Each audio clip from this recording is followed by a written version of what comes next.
உன்னைத்தானே குற்றவாளியாக தீர்க்கிறாய். இப்படிப்பட்டவைகளை செய்கிறவர்களுக்கு தேவனுடைய நியாய தீர்ப்பு சத்தியத்தின்படியே இருக்கிறது என்று அறிந்திருக்கிறோம். இப்படிப்பட்டவைகளை செய்கிறவர்களை குற்றவாளிகள் என்று தீர்த்தும் அவைகளையே செய்கிறவனே, நீ தேவனுடைய நியாய தீர்ப்புக்கு தப்பிக்கொள்ளலாம் என்று நினைக்கிறாயோ? உன் மனக்கடினத்திற்கு குணப்படாத இதயத்திற்கும் ஏற்றபடி தேவனுடைய நீதியுள்ள தீர்ப்பு வெளிப்படும் கோபாக்கிய நாளிலே உனக்காக கோபாக்கினியை குறித்துக் கொள்கிறாயே. தேவன் அவனவனுடைய கிளைகளுக்கு தக்கதாக அவனவனுக்கு பலனளிப்பார். சோர்ந்து போகாமல் நற்கிரியைகளை செய்து மகிமையையும் கனத்தையும் அழியாமையையும் தேடுகிறவர்களுக்கு நித்திய ஜீவனை அளிப்பார். சண்டைக்காரராய் இருந்து சத்தியத்திற்கு கீழ்ப்படியாமல் அநியாயத்திற்கு கீழ்ப்படுகிறவர்களுக்கோ உக்ரான கோபாக்கினை வரும். முன்பு யூதரிலும் பின்பு கிரேக்கரிலும் பொல்லாங்கு செய்கிற எந்த மனுஷ ஆத்மாவுக்கும் உபதிரவமும் வியாகுலமும் உண்டாகும். முன்பு யூதரிலும் பின்பு கிரேக்கரிலும் எவன் நன்மை செய்கிறானோ அவனுக்கு மகிமையும் கனமும் சமாதானமும் உண்டாகும். தேவனிடத்தில் பட்சபாதமே இல்லை.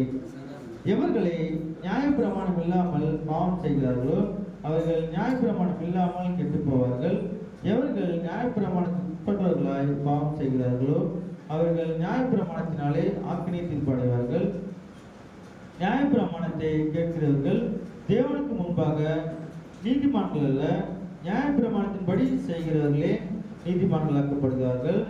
அன்றியும் நியாயப்பிரமாணம் இல்லாத புறஜாதிகள் சுபாவமாய் நியாயப்பிரமாணத்தின்படி செய்கிற போது நியாயப்பிரமாணம் இல்லாத அவர்கள் தங்களுக்கு தாங்களே நியாயப்பிரமாணமாய் இருக்கிறார்கள்.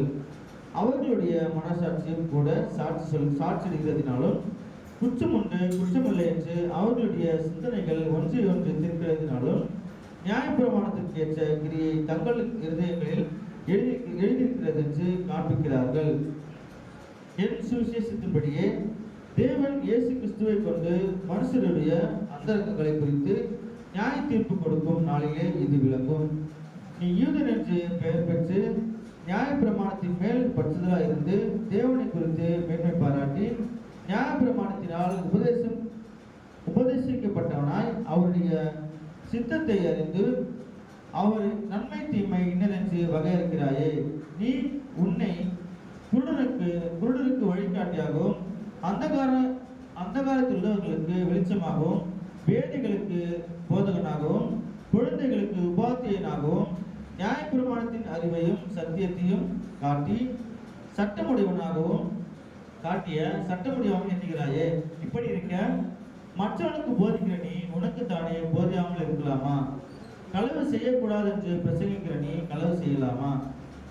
விபசாரம் செய்யக்கூடாது என்று சொல்லுகிற நீ விபசாரம் செய்யலாமா? விக்கிரகங்களை அருவருக்கிற நீ கோவில்களை கொள்ளையிடலாமா? நியாயப்பிரமாணத்தை குறித்து மேன்மை பாராட்டுகிற நீ நியாயப்பிரமாணத்தை மீறி நடந்து தேவனை கனவீனம் பண்ணலாமா? எழுதியிருக்கிறபடி தேவனுடைய நாமம் பிரஜாதிகளுக்குள்ளே உங்கள் மூலமாய் தூஷிக்கப்படுகிறது.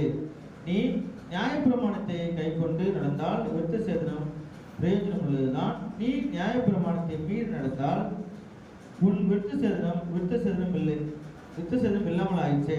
மேலும் விருத்த சேதனம் இல்லாதவன் நியாயப்பிரமாணத்தை ஏற்ற நீதிகளை கை கொண்டால் அவனுடைய விருத்த சேதனம் இல்லாமை விருத்த சேதனம் என்று எண்ணப்படும்.